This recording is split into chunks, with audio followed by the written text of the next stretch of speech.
are made to go beyond anything you can ask or think. That's what the Bible says he's able to do, exceedingly abundantly above all that you ask or think.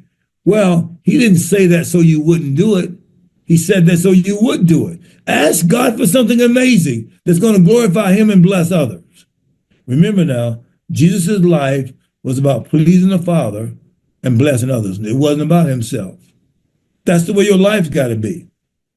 God will give you a nation, man, woman, if you ask him for it.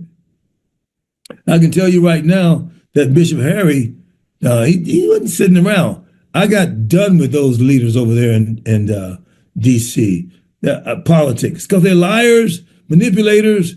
But see, no, he's operating in the word of knowledge, like the brother, I think it was Brother Duncan up there. He's calling out something to another brother that's in there. He didn't let the meeting go without calling some stuff out right away. And give him a word beyond where he was at. That's Bishop Harry. He would give you the history of economics in a certain community, or he would talk about the history of America Constitution and then prophesy over people in the room.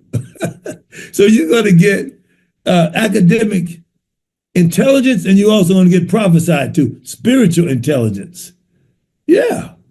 So that you don't let anybody try to keep you down. You're not ordained to be down, except in humility to God. Are you with me? So I gotta go back over to Genesis where I was at with you. So look, God made one man, listen to me now, to be over a whole planet. Okay? One man over the whole earth. One man. And in Acts 17, you know this passage. I'm gonna shout you down in it. In Acts 17 and what? Yep. Verse 24. God that made the world and all things therein, seeing that he is Lord of heaven and earth, dwelleth not in temples made with hands. You hear what I'm saying?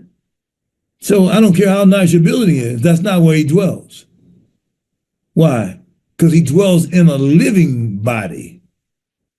See, because the temple is an inanimate building. You are a living species, only one of a kind. That's exactly right. Now, okay, I almost slipped out there and went somewhere with you right there.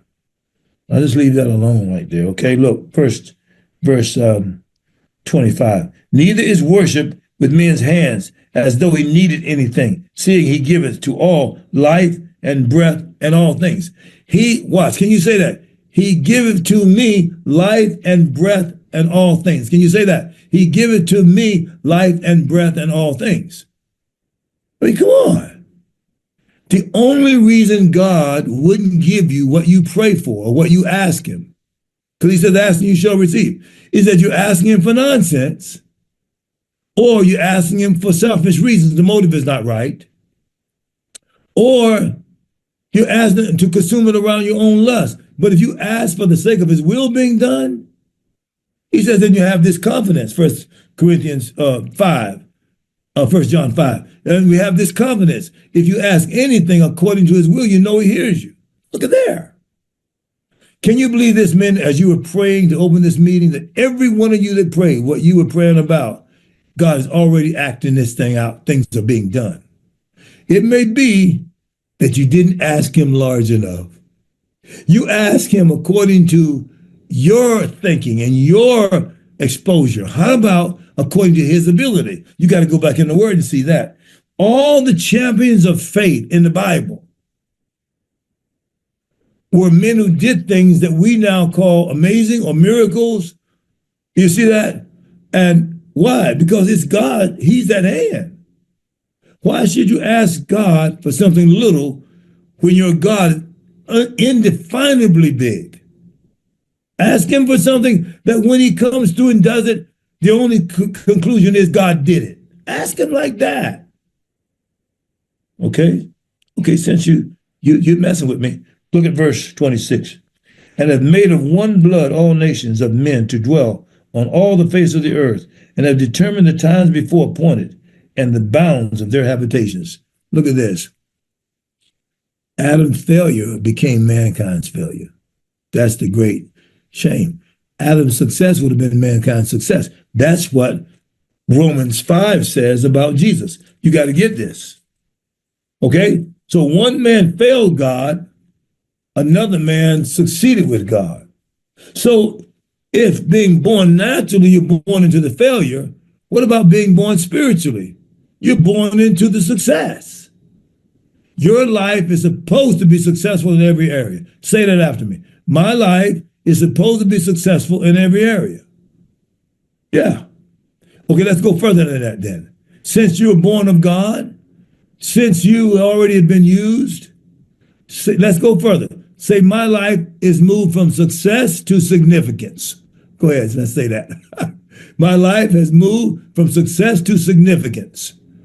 I'm saying, not just successful, you're significant.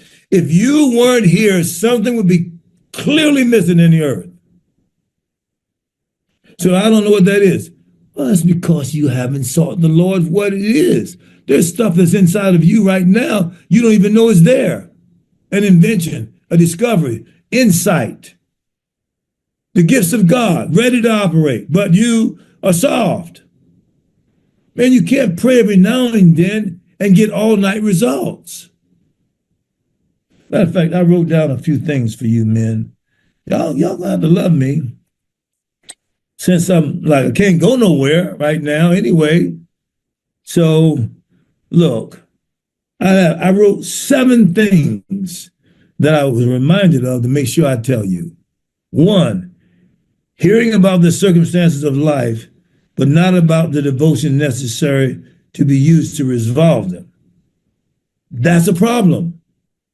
Just knowing about circumstances, that's not going to get you anywhere. But when you understand your devotion relates to your being on the side of resolving the problems of life, there it is. When you go down to pray, look, answers are coming to you there. You're on the resolution side. 2, hearing almost nothing that drives you to God. That's an issue. Everything that they talk about that takes you away from God. Look at the entertainers, the singers, these people. Look at the lyrics of their songs. You know, fortunately, I'm dead to those lyrics and those songs that they sing out in the world. I know some Christians that still listen to the music that they grew up with. They're Christians. Listen to the lyrics, knucklehead. They don't take you anywhere for God. You won't get the great affirmation in the great day if you keep listening to that. Cleanse yourself from that. That's a waste place. I would love to give you Isaiah chapter 61. That's what the Spirit does to take away the debauchery and bad stuff of your past by the Spirit. That's Isaiah. The Spirit of the Lord is upon me. Read it. And then in Isaiah 58, the great fasting chapter, he does the same thing. He takes away the desolation, the bad stuff that happened to you that you remember. I was abused. You know, look, I was molested, whatever. Look, fasting breaks every yoke. You need to have a fasting regimen. I said this to some of my leaders because I'm kind of like that. But when I was in Richmond, Virginia, pastoring there, we had early morning prayer at 5 a.m. every morning, 5 days a week. Because that's before many of them had to go to work. On Saturdays, we let them sleep late. We had it at 6. We had all-night prayer we started at 9 o'clock. We prayed, we there to 6 o'clock. It wasn't like go to 9 o'clock and you're over at 1 or 2. Not all-night prayer. We fasted every week. All the leaders had to fast Wednesday before service on Wednesdays. Sunday, nobody could eat until the service began. This is me in Richmond, Virginia, with the church there, Man of Christian Fellowship. And then each of us had to choose a day to fast on our own. You cannot do anything great for God around your convenience, men. Come on. Stop being soft. So bless you. Look, be encouraged. For the joy of the Lord is your strength, is my prayer for you. God bless.